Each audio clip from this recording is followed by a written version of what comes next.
Hi, the date is the 12th of March 2000 and what is it now? 19, that's it, yeah. Ashanti Dutch Property Letting. My name is Neville Douglas. I'll walk you through what I did.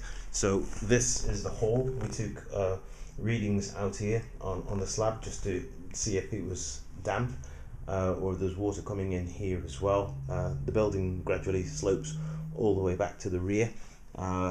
We have a suspended floor here. This was dry. Suspended floor. This was dry. Having said that, there was a cellar, and I think this has been filled underneath with the rubble from the cellar, or it's come right up to the bottom of the floorboards. I did a drawing here to show the landlord basically. So basically, you have a honeycomb wall. You have a wall plate, you have floor joists, and then you have the floorboards on top, and I think it's been infilled with a little bit of rubble as well. We came into the kitchen and I used a hygrometer on the floor just to check if there were elevated levels of moisture, so I can show you that. And I know some people are going to start saying that these things don't work.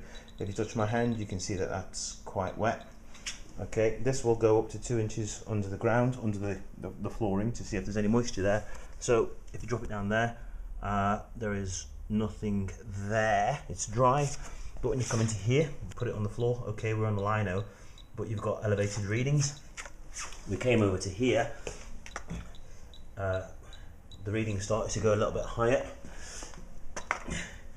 Higher still, 215. We do have an issue under the sink. Okay, so you can look under there, you can see that there is a bit of a leak under there. That's been taken care of, hence probably why you've got the higher readings there as well, but not as high as over here.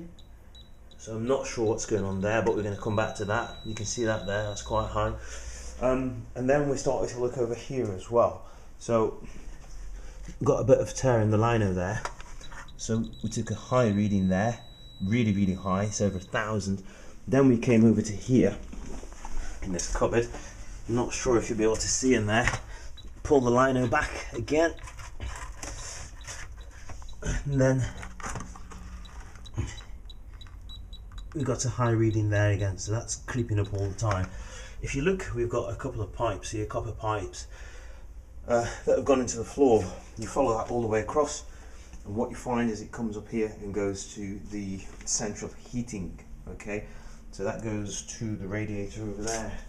So then through a process of elimination, you come back and we've got the thermal camera, so you're gonna have to bear with me while this calibrates. So then we came here and we had a look under the floor.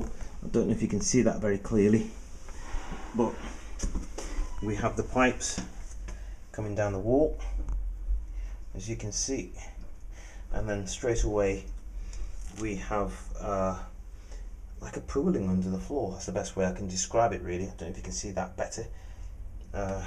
Whereas you should have a straight line for the pipe there, it's like a haze, and then you follow that all the way across, and then you come back to where the pipe is there. So you can see clearly that there's something going on there. You might have a bit of radiant heat, but then when you come over to here again, there is no clear line where the pipe is, so I suspect that is where the pipe has been buried into the floor. If they haven't insulated the pipe before they put it into the floor, eventually the chemicals in the concrete will corrode the copper pipe, and if you go closer and have a look on the floor where the pipe's coming into the wall there, you can see that there is some sort of some green oxidization, which is copper oxide, which is a result of mixing with the water as well. So I think we found part of the leak, so this is going to be part one.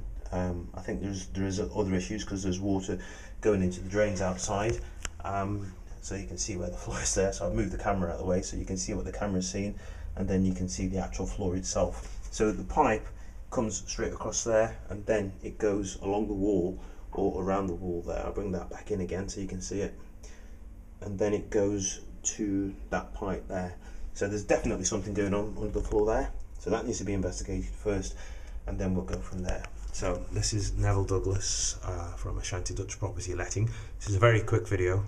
I'll show you some of the works that I've done as well. I took quite a few measurements, and the landlord was here helping me with the measurements, and we sort of eliminated other areas in the house where we thought there might have been a leak, and then we've ended up in the kitchen, which we thought there was, but it's a process of making sure you look at other things first. Like I've looked at the drains outside, I've looked at the guttering, I've looked at other bits and bobs as well.